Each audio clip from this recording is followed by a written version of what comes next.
بالکل آپ ٹھیک کہہ رہے ہیں رشید صافی صاحب. ایز اے سینئر جرنلسٹ میں آپ سے یہ جاننا چاہوں گی آپ کس طرح سے ایڈریس کریں گے, جیسا کہ ابھی جاوید ملک صاحب بھی یہ کہہ رہے تھے کہ امریکہ کا تو اس طرح سے نقصان نہیں ہو رہا, اب ایران کا نقصان انفراسٹرکچر بھی اس کا تباہ ہے, معیشت کی بحالی آپ کے سامنے ہے, سب جانتے ہیں کہ اس طرح سے کن مشکلات سے دوچار ایران ہے. اس کے باوجود ایران سٹک ہے, وہ آبنہ ہرمز کے معاملے پر بھی سٹک ہے, اپنے آپ کو رکھا ہوا. کیا کسی پبلکلی دباؤ کا شکار ہے یا آخر کیا اسٹریٹجی ہے, کیا چیزیں ہیں جس نے اسے سٹک رہنے پر مجبور کیا ہوا ہے, کیا سمجھتے ہیں؟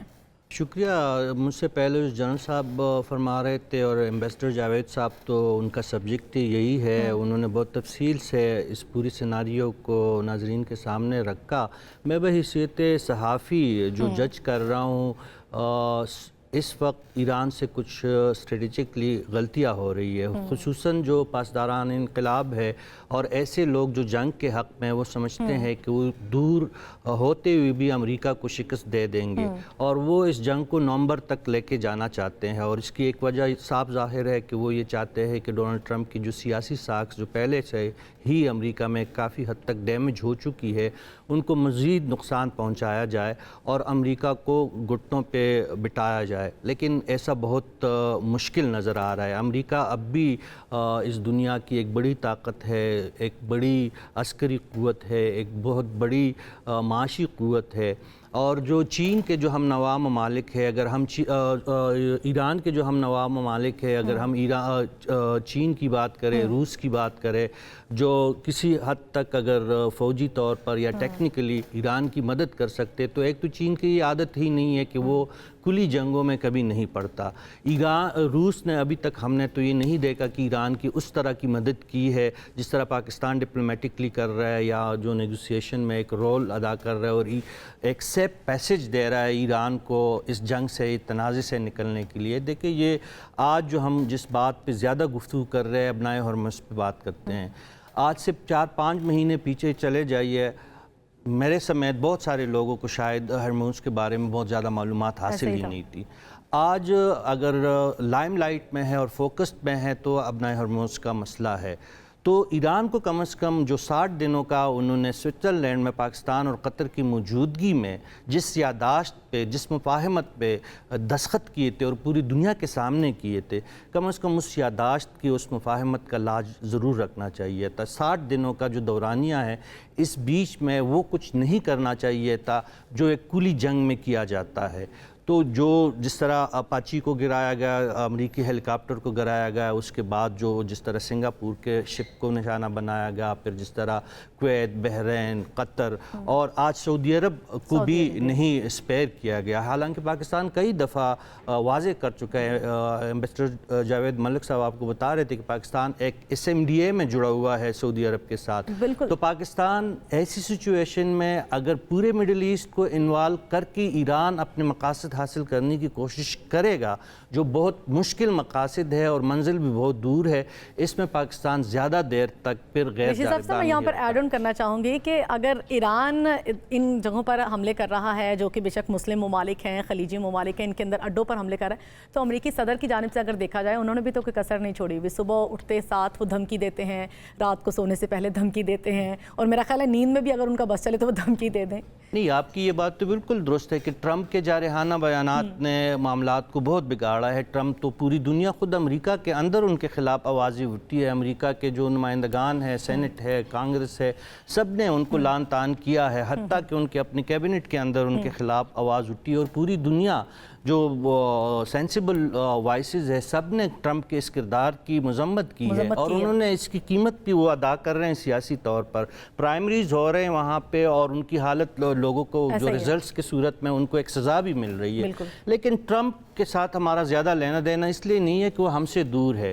ہمارے پڑوس میں اگر جنگ ہوگی, ہم بلوچستان میں ہماری ملٹری آپریشن جو ہے, آپریشن شبان اس وقت جاری ہے, اگر خدا نہ خواستہ اب دیکھیں بات چابہار تک رات کو آ گئی ہے, بندر عباس پہ بمباری کی گئی ہے, تو یہ فال آؤٹ تو ہمارے ہاں ضرور آئے گا. اب جنرل صاحب آپ کو بتا پائیں گے کہ افغانستان کے اندر جب روس آیا تب ہم نے سمجھا تھا کہ شاید پاکستان محفوظ رہ جائے گا, لیکن پھر نہیں رہا.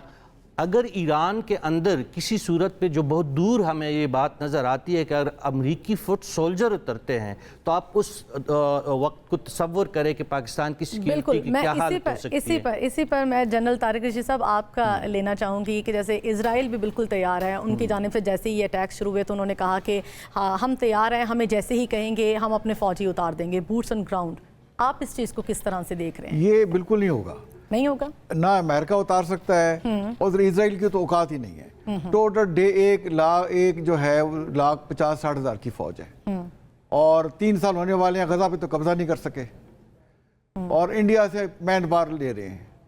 اور ہم نے پہلے بھی کہا کہ امریکہ دور سے حملے تو کرے گا لیکن جو ہوتا ہے hand to hand pitch battle میں انوالو نہیں ہوگا تو یہ ان کے لیے ایک قسم کا جو ہوگا نا ان کا قبرستان بن جائے گا ایران. تو پچ بیٹل میں نہیں آئیں گے, دور سے اسٹرائک کریں گے.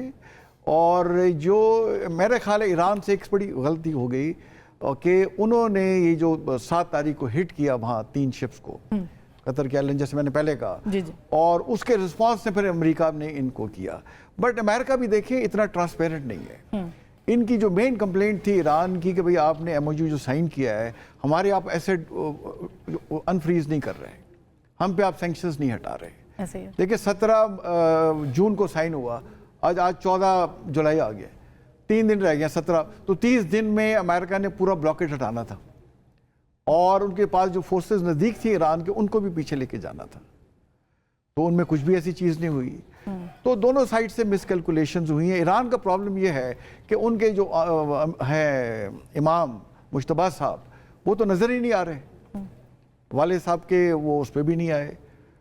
تو اور ان کو وہ ہارڈ لائنر ایک قسم کا انہوں نے سٹانس لیا ہوا ہے کہ ان کے والد کی ڈیتھ ہو گئی, پھر ان کے بیگم کی بھی ڈیتھ ہو گئی, بچی کی ڈیتھ ہوئی, بچی کی ڈیتھ ہو گئی, داماد کی ڈیتھ ہو گئی.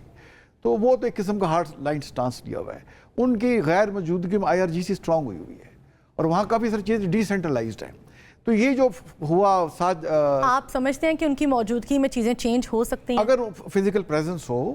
اور ویسے تو ایران کا دیکھیں ایک بڑا کمپلیکیٹڈ سا اور ٹیئرڈ ان کے ہے. سب سے اوپر آتے ہیں امام کا آفس, آیت اللہ جو ہے ان کا, اس کے بعد ان کے جو ہے آفس آف دی آیت اللہ آ جاتا ہے جس میں ایسے لوگ ہیں جو تمام معاملات کو دیکھتے ہیں, ڈائریکٹ سپروائز کرتے ہیں پریزیڈنٹ کو بھی, پارلیمنٹ کو بھی, تو منسٹریز کو بھی دیکھتے ہیں. اور پھر IRGC آ جاتی ہے, وہ ڈائریکٹ ان سے آرڈر لیتی ہے. اور پھر سپریم نیشنل سیکورٹی کونسل آ جاتی ہے, پھر گارڈین کونسل آ جاتی ہے, اسمبلی آف ایکسپرٹ آتی ہے, پھر پریزیڈنٹ جا کے آتا ہے. تو اس میں چیزیں ڈیسنٹرلائز تھیں. ڈیسنٹرلائزیشن سے میں خیال یہ مس کیلکولیشن ہوئی ہے. اب ان کو چاہیے کہ تھوڑا سا اس کو ری تھنک کریں دونوں سائڈ پہ, جو میں کہتا ہوں پاکستان انشاءاللہ رول پلے کرے گا, بیکاز اس کی اکنامک کاسٹ بہت زیادہ ہے. ہر آدمی دنیا کے اسٹیٹ آف ہرمز سے افیکٹڈ ہے. اس میں نہ ایران اس میں پورا اس پہ کلیم کر سکتا ہے, ان کے ٹیریٹوریل واٹرز تو ہیں بٹ جو اسٹیٹ ہے وہ انٹرنیشنل واٹر ہے. اسٹیٹ از انٹرنیشنل, UN کے لا آف سی کے تحت وہ انٹرنیشنل گزرگاہ ہے, irrespective کے ٹیریٹوریل واٹر ہے, اس کو روک ہی نہیں سکتے. بہت زیادہ بھی آپ اپنی پریزنس دکھاتے ہیں جغرافیکل کنٹیگوٹی, تو عمان کا جو وہ ہے 10.5 ناٹیکل مائل, اس میں آپ کیا کریں گے؟ تو اس لیے ایران کو میرا خیال ہے اس کو تھوڑا سا بیک ٹریک کرنا چاہیے.